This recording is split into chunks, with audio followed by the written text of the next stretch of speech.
ওমর ফারুক রাদিয়াল্লাহু তাআলা আনহু খলিফাতুল মুসলিমিন হয়া ঈদের দিন সকালবেলা নামাজের আগে বা পরে হাদিসের ভিতরে আসে নিজের ঘরের দরজা লাগায়া কান্নার আওয়াজ।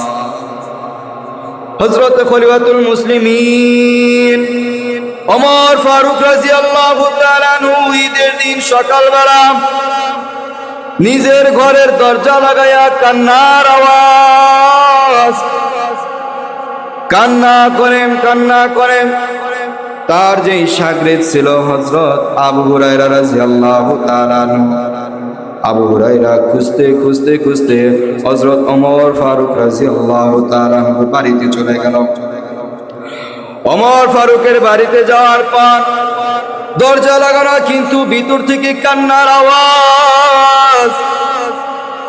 দরজার ভিতরে টোকা দিয়া বলে, আমিরুল মুমিনিন ওমর, বিশ্বজাহানের বাদশা, ঈদের দিন সকালবেলা আপনি দরজা লাগায়া কেন কান্না করেন? সকলে তো বাহিরে উৎসব করতেছে, ঈদ পালন করতেছে, হাসি তামাশা করতেছে, কিন্তু আপনি কেন দরজা লাগায়া কান্না করেন? হযরত ওমর ফারুক রাদিয়াল্লাহু তাআলা আনহু দরজার কড়া খুলে দিলেন।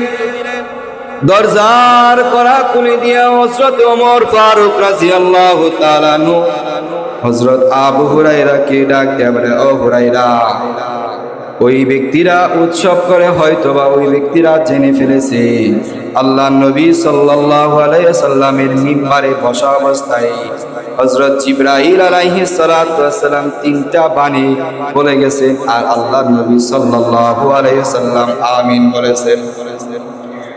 এক নাম্বার, যে ব্যক্তি নিজের হায়াতে নিজের মা বাবাকে পেল, বৃদ্ধা অবস্থায় পেয়েছে, কিন্তু মা বাবার খেদমত করে জান্নাত হাসিল করতে পারে নাই, ওই ব্যক্তি ধ্বংস হয়ে যাক। আল্লাহ নবী সাল্লাল্লাহু আলাইহি ওয়াসাল্লাম বলছেন আমিন। দ্বিতীয়বার আল্লাহ নবী সাল্লাল্লাহু আলাইহি ওয়াসাল্লাম বলেছেন, ওই ব্যক্তি ধ্বংস হয়ে যাক যে ব্যক্তি রমজান মাসের রোজা পেয়েছে কিন্তু নিজের গুনাহ মাফ করাইতে পারে নাই।